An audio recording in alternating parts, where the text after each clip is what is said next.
What is non-negotiable in a relationship for you? Ooh, that's a tough one. Well, I can say the obvious. Cheating, lying. You might be surprised that I would say almost every couple that comes in to see me that has infidelity, which is probably, again, this is a rough estimate, it's more of a guesstimate, about 30 to 40% of my couples, they come in for infidelity, and sometimes it's emotional, sometimes it's physical, but there always involves some sort of lying.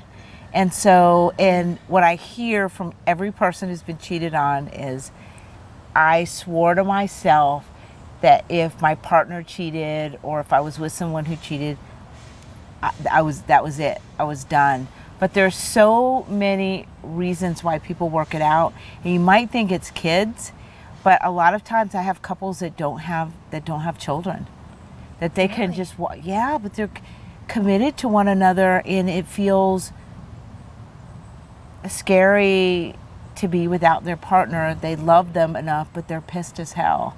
So it's interesting what you're saying, because I hear that. But you'd be surprised how many people are fighting for their relationships after infidelity. I think it comes with time, right? Time.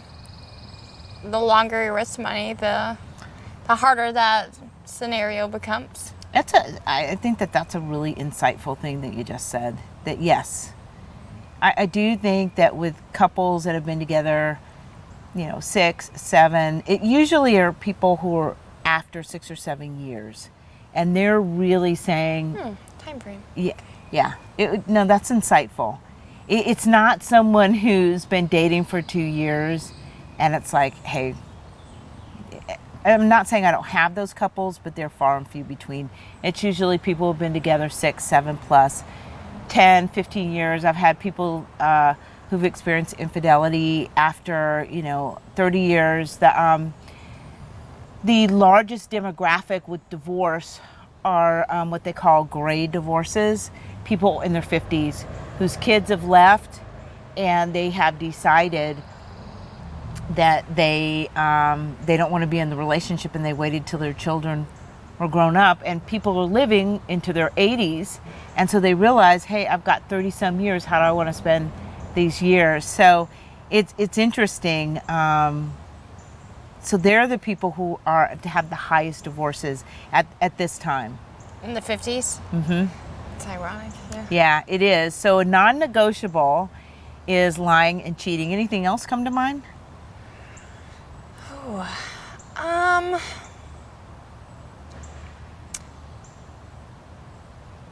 Somebody who's possessive. I can't.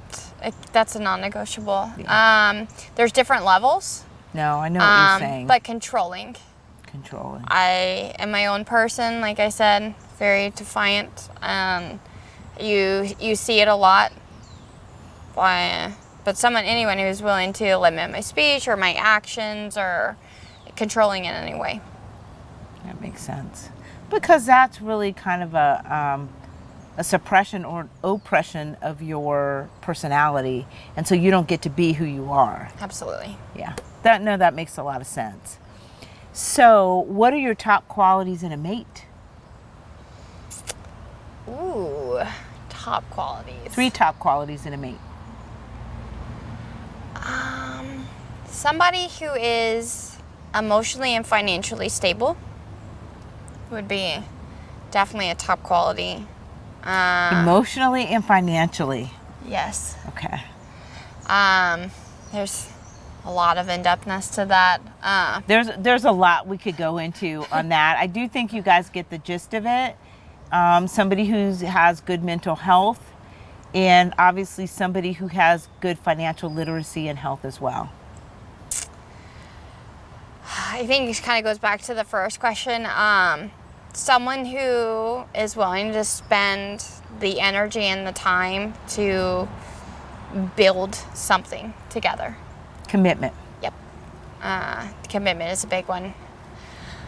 And somebody who is intellectually challenging. Somebody I can learn from and will challenge me. That's really great. Somebody, I mean, I think that everyone wants someone who's smart, who's cerebral, who, you know, who has a fine brain. I mean, somebody, oftentimes, you know, I meet really lots of people who are smart, and yet they may be smart in a very specific area. Yep. And so are you looking for somebody who has a particular kind of intelligence? No, and that's funny that you say that, because people can be smart without being intellectually challenging, right? That's very different.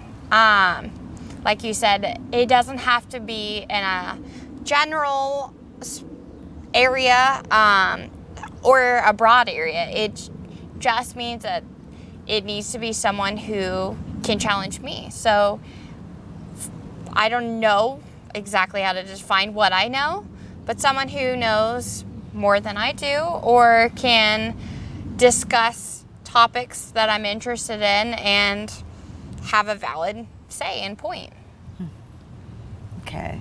So it sounds like you're interested in some sort of discourse where you can talk through things. They may offer a different perspective. You get a sense of, wow, okay, they've got a different point of view from mine. And that's that growth part, like to the first question. Okay, so I've got something that's a little less intellectual. Does size matter? Yes. It's so funny, really. To an extent, yes. Oh, it's so funny. The last person I interviewed said the same thing. To an extent, no pun intended, right? Yeah, no pun intended. Yeah, to an extent. Ooh, do I have to elaborate on that? Well, you know, I'll say the same thing that I said in the last one, the last interview that I did. And guys, I'm so sorry. It's Atlanta, Hartsfield, Atlanta Airport. Somebody's flying over. Thank God, though, people are flying, right? That we know that women who have orgasm, I'm just going to use orgasm as a measure of success, right?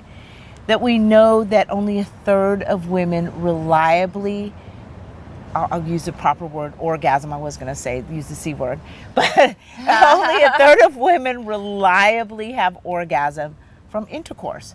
So Really? we know that a lot, yes, only a third. So digitally, orally, toys, Okay. yeah. And so reliably, I'm talking about not necessarily every time, but yes, consistently they are having orgasm. That's 1/3. So few. Yeah. So does size really matter? The penis is a beautiful thing. It definitely looks good. Can be. Yeah. And yet, Can also be a terrible thing. does it really matter? And it's really interesting. Women care so much. It feels like I study a lot about sex because I work with couples, and so we talk about sex a lot. Okay. And so, given what I know from trainings and so forth, and when women tell me that it matters, it's just interesting. So can I elaborate on that? Yeah, as much as you want. Okay, give it to us. So there's different No pun intended. There's different G spots, right? Yes, of course. There's not different G spots. There is a G spot that's kind of up. And so if the man has, and I said this in the last one, if his penis is shaped just right and it conforms to your vagina in a way Or long that enough. it hits. Yeah, it's, for some people, it's what we know, it's like almost like a pressure. Yeah. And if you can get enough friction for that pressure, obviously if you've got a micro penis, that could be a problem. And remember that not every woman's G-spot is all the way back. It depends, right? That's why I said it depends. For me, mine is. So. Oh, okay. Well, then that makes sense. Exactly. Okay. Well, you know what? Size matters. There you go. Size does matter. I think, length. Yep. Absolutely. Yeah.